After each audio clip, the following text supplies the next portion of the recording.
Kita akan langsung berbincang membahas mengenai makna pertemuan antara Ganjar Pranowo dan juga Anies Baswedan di Arab Saudi. Sudah bergabung bersama kami pakar komunikasi politik Prof. Karim Suryadi. Selamat petang, Prof. Karim. Selamat petang, Gina, Andro. Ya, langsung saja Prof. Karim, pertemuan antara Ganjar Pranowo dan Anies Baswedan ini kalau perspektif Prof. Karim apakah memang pertemuan biasa atau ini bisa dimaknai akan ada kerjasama politik ke depannya? Oke, ada dua catatan saya. Yang pertama melihat foto ini sebuah Cleopatra News. Itu dalam komunikasi politik, analogi itu berarti jangan pernah sepelekan konteks sesuatu yang tampak sepele tetapi maknanya sangat luar biasa. Kita lihat wajah-wajah mereka sangat sejuk gitu ya, cerah, tenang, persis seperti samudra. Di permukaan tidak ada goyangan apa-apa, tapi di dalamnya, di bawahnya, arus dalamnya mungkin keras ya, karena itu politik. Betul bahwa mereka pergi ke Arab Saudi, ke Mekah, ke Madinah, itu untuk ibadah haji. Tetapi Anda lihat misalnya, Anda dengar dari apa yang dikatakan Anies ketika ditanya wartawan, dia akan berdoa. Berdoa tentang apa? Berdoa tentang hadirnya keadilan di Republik ini. Dan tidakkah Anda ingat? Dia pernah berpidato politik yang judulnya meluruskan jalan menghadirkan keadilan. Jadi kok doanya seperti pidato politiknya kalau dia berdoa seperti yang dikatakan tadi gitu ya. Yang kedua, tidak kalah penting juga bahwa kita tidak tahu apa yang terjadi antara Ganjar dan Anies di sana gitu ya. Tetapi menurut saya terlalu jauh berspekulasi akan ada kerjasama politik. Mengapa? Karena yang menjadi urusannya kerjasama itu menjadi domainnya partai politik yang mengusung mereka.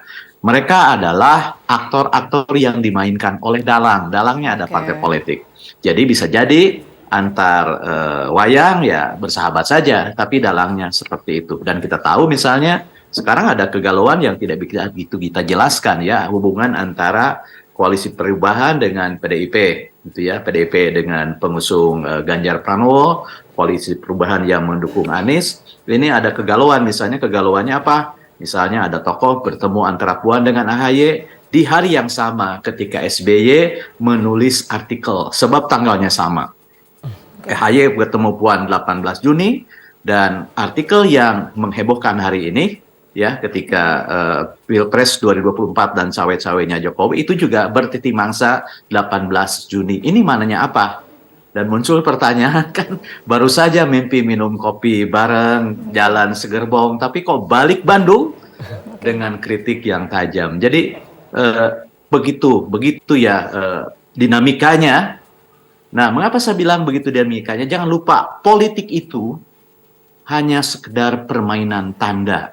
Jadi ada tanda pertemuan AHY Puan, ada tanda bermimpi, ada tanda artikel yang keluar, ada tanda di mana Ganjar, Anies bertemu bersama dengan Manuarfa juga di sana. Ini hanya tanda. Nah, maknanya seperti apa? Kita tidak bisa melepaskan konten dari konteksnya.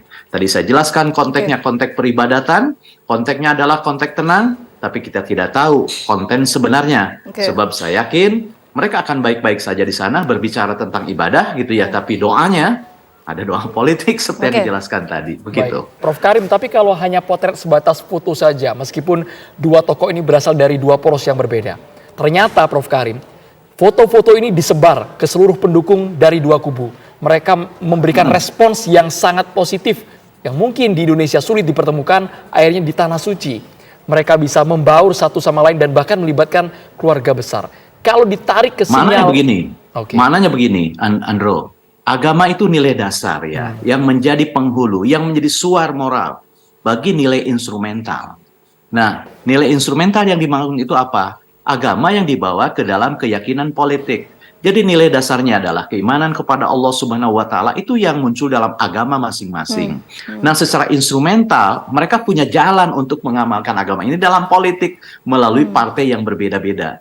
Jadi karena nilai dasarnya sama, instrumennya berbeda, itu akan membuat mereka secara konten hakiki sama sebenarnya. Jadi yang bertarung, yang bertengkar, yang berkompetisi adalah cara bagaimana mewujudkan yang hakiki, kebaikan, keadilan. Tadi dicontohkan oleh Mas Anies Baswedan, dia akan berdoa agar kehadiran ini adalah keadilan hadir di Indonesia. Jangan lupa, keadilan adalah nilai dasar yang dianjurkan agama untuk bertingkah adil pada sesama. yang dianjurkan Pancasila sebagai nilai dasar, tapi bagaimana mengamalkan nilai keadilan dalam konteks yang berbeda-beda, itu yang kita sebut dalam nilai instrumental. Bagaimana definisi keadilan menurut koalisi perubahan, itu tentu berbeda dengan bagaimana mewujudkan keadilan menurut koalisinya yang dihelat oleh PDIP. Ya, meskipun nilai dasarnya sama, ketika instrumennya berbeda, maka narasi dan perwujudannya akan berbeda. Jadi pertemuan itu lebih dikembalikan kepada nilai dasar. Pergi ke Mekah, kembali ke nilai awal, gitu intinya. Prof Karim tadi menyampaikan bahwa terlalu jauh ya akan ada kerjasama politik karena yang hadir ini, kalau tadi yang disampaikan Prof Karim hanya aktornya saja, bukan petinggi dari masing-masing partai politiknya. Terima kasih banyak Prof Karim Suryadi atas waktunya sudah berbincang bersama kami di Kabar Petang. Tetap damai, politik yang bermartabat. Terima kasih banyak.